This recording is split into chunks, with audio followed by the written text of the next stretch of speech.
Welcome back to Modern Homestead, Alaska. In today's episode, we actually cleared the chicken coop. We also completely clear the area around it so the chickens can get lots of outside time. And we finally finished the roof in the coop.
We're gonna head into the chicken coop.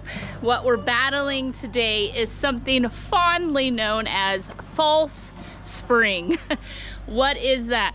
Well, temperatures have risen into the 30s, even the upper 30s. It might even reach 40 degrees.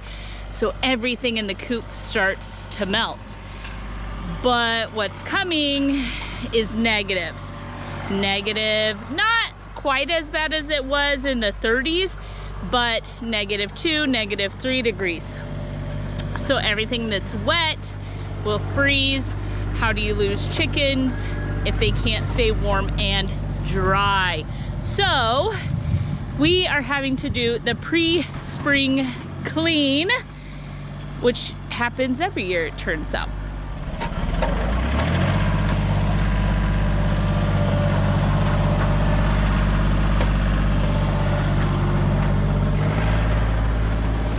Take a walk along the lane. This is the lane that runs between the coop and the garden. What the chickens have, and I'll try to talk over the tractor, what the chickens have is an ability to come out and go underneath the coop. Underneath the coop just stays dry and they can roll in the dirt and be outside and get some of those things. What Aaron's going to do now is the same thing he did last year, which is remove all of this snow, just shove it that way so that it melts down the hill. Everything is totally cool. And then this will open up a wider area now for fall spring for the chickens to come out here. In instances like this here in Alaska, I think it's only 3, maybe 4 days that we have above freezing temperatures. Our coop, being completely insulated, holds so much heat that it defrosts faster than it does outside. So Wyatt and I are gonna get out here. We're gonna take the bedding out, just toss it. Aaron will move it with the snow. Everything will be fine. And from there, we'll put all new bedding in.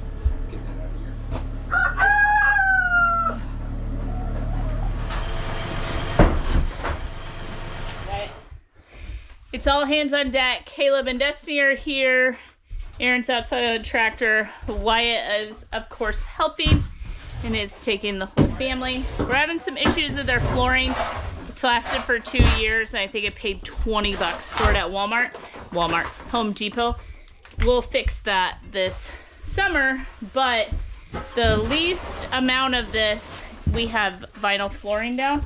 The least amount of the poo and water and ice and mud and muck and all of that that goes into the subflooring, the better. Although there was a seam because I couldn't get a remnant long enough to do the whole side of the chicken coop. Lesson learned, when we replace the floor this summer, I'm gonna have to do it with a remnant piece of flooring that is the entire distance so that there isn't any cracks or seams in it. It does freeze thaw. So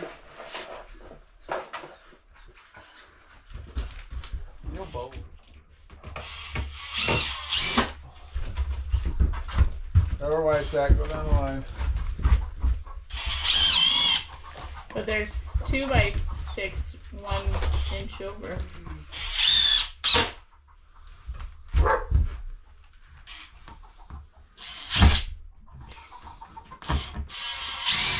Oh.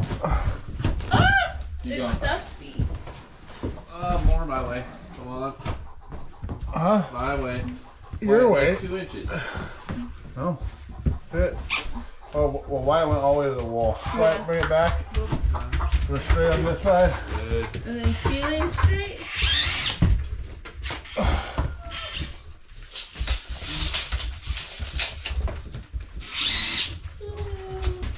Wait. So we have 4 of these. That's the perfect amount, right? Yeah. I guess the first of Okay, they're putting the run thing back on, but all of this is cleared now. And then as it melts, this will be one of the first places that melt, and the chickens will have good access to ground here. Thank you guys. Okay, Caleb, I'm gonna go inside, put that against the door. But all right, so it's completely cleaned out.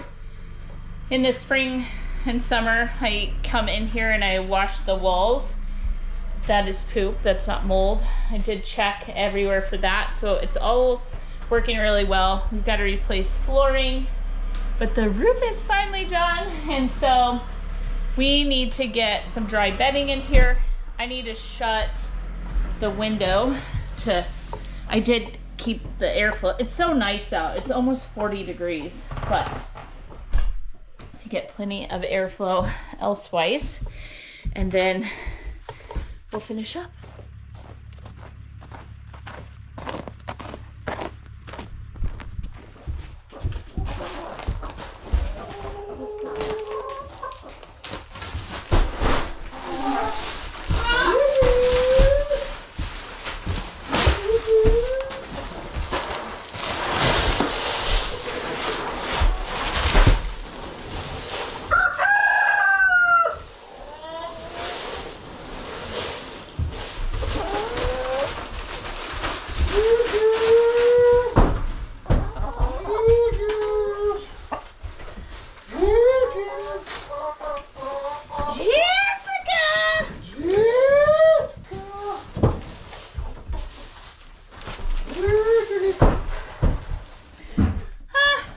See better.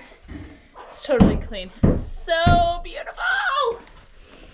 It smells fantastic. Huge buckets of clean food and water. Happy, happy chickens. They're still outside. I saw them pecking around on the roost. Chickens! Although keeping chickens in Alaska in the dead of winter is a lot of really hard work, and it takes everyone coming together for it. We have what looks like a disaster, but it is a playland, and the chickens are finally venturing further and further out, which is so good for them. Their feet are not made for the snow, and so you do have to give them something to walk on. So they're out here, they are happy. The sun is staying up longer, and even though they have tons of fresh food inside, they are out here just pecking away. So it's exciting to see. We put this back up because, like I said, it is false spring here. It is going to get super cold again, and it may snow, and we may have to clear all of this. But when it does melt, this area will melt first, allowing the chickens a little more freedom. So they are beautiful and healthy, and I couldn't be more grateful. All right, now I'm gonna feed all of my helpers, and we are gonna do some pork schnitzel with some mashed potatoes, maybe some frozen green beans, something like that. And then I'll do a white bacon gravy to go along with it. So I have half of a pork loin here. If you buy the whole pork loin, oftentimes it's cheaper than the pre-cut pork chops, but I just need some boneless, center cut pork chops, and we're gonna pound these out. Now that I've cut the pork chops, you can trim the fat off if it's too thick on some of them, but you don't have to. And I don't have a meat pounder, so I'm just gonna use the rolling pin. I grew these potatoes in our garden, so we just rinsed them off. They're in some sort of family like Yukon Gold or something like that. And so we're just gonna give them a little dice, and I'm gonna leave the skin on, and we're going to make mashed potatoes that way.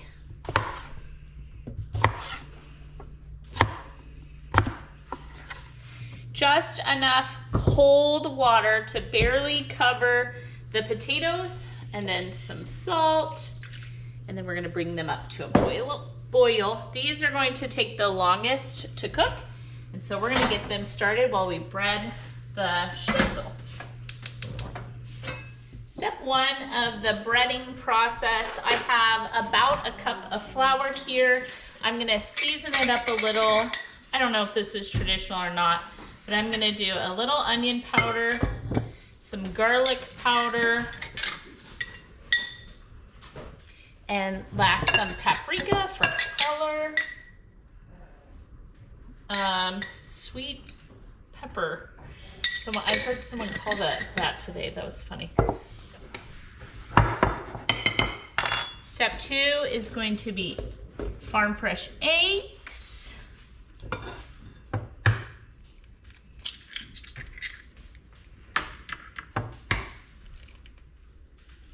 Okay, to the eggs, I'm gonna do some half and half. Whisk that with a fork. For you, those of you that don't know what half and half is, if you don't have that, it's not something in your country, it's half milk and half cream. And then for the stage three is just some seasoned breadcrumbs. You can make these from scratch or get them from a package. All right, so we have the pounded pork chops, and I'm going to salt and pepper each one of them. And then this is the best chance of getting good salt and pepper on them and the seasoning inside the meat. So both sides.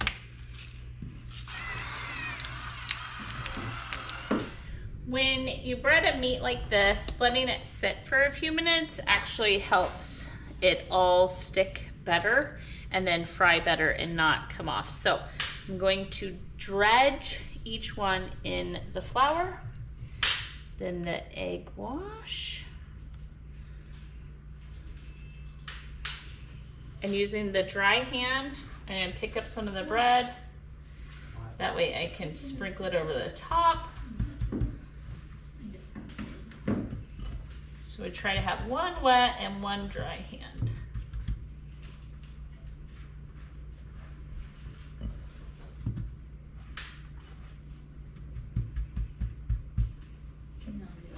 And then I'm gonna put them on this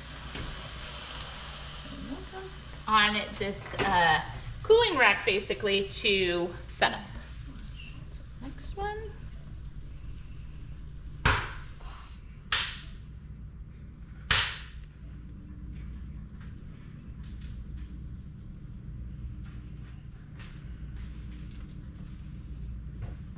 I'm gonna start the bacon gravy while the schnitzel sits for a couple of minutes. The potatoes were done boiling. I got everything cleaned up, and I just drained the potatoes, and they'll just sit in that hot pan until I'm ready to mash them, and they won't cool down. So I'm gonna just dice some bacon real small and then start rendering the fat. To this pan over here, we're ready to start frying the schnitzel.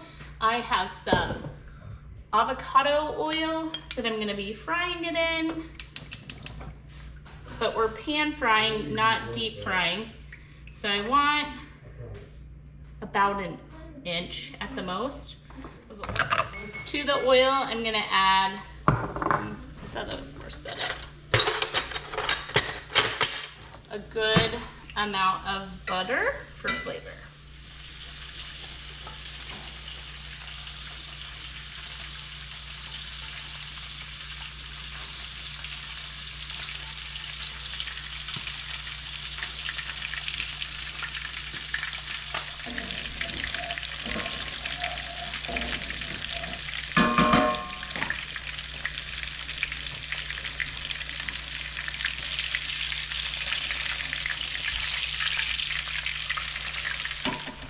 White gravy is actually really simple. So the fat that's rendered in the pan from, say, sausage or hamburger or bacon, plus flour and milk. And that's all you need. So the bacon with the fat, and the bacon's gonna help the gravy not get lumpy. Caleb, would you give me the milk? Oh, sure. And then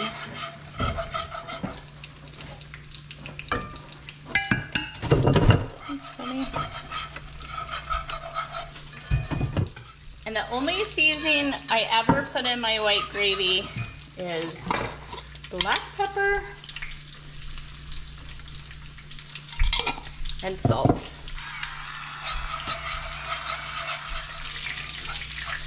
We just want to cook out the raw flour taste, and it starts getting a little bit dark and nutty, and in with the milk.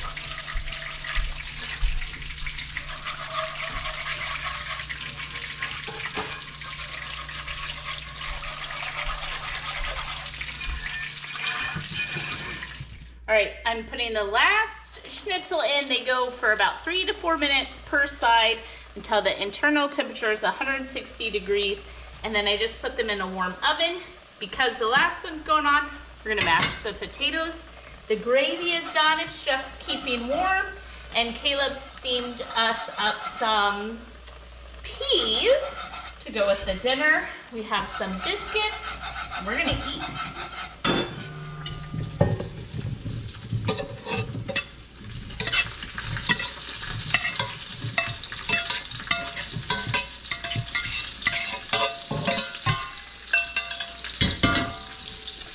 Some butter in the bottom of the mixing bowl, and some salt and pepper.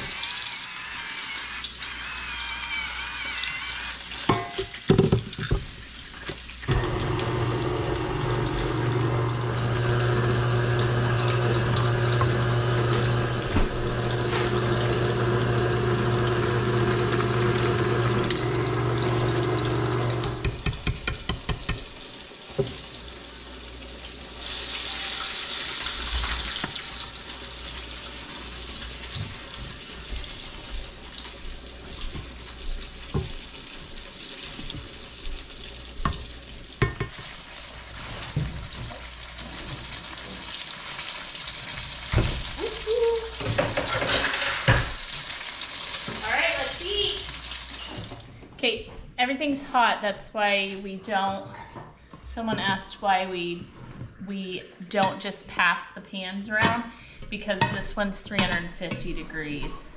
So we're gonna serve Caleb first for helping today. Destiny probably should have gotten the most because she was the biggest trooper. That's enough. Schnitzel. And then some gravy. Oh, you got the biscuits, Caleb? Mm-hmm. Go. So how much peas do you want? Another scoop. Another scoop? Yeah. You can grab your biscuit.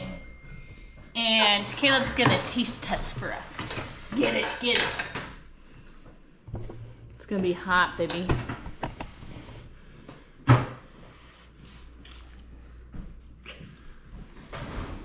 It's good.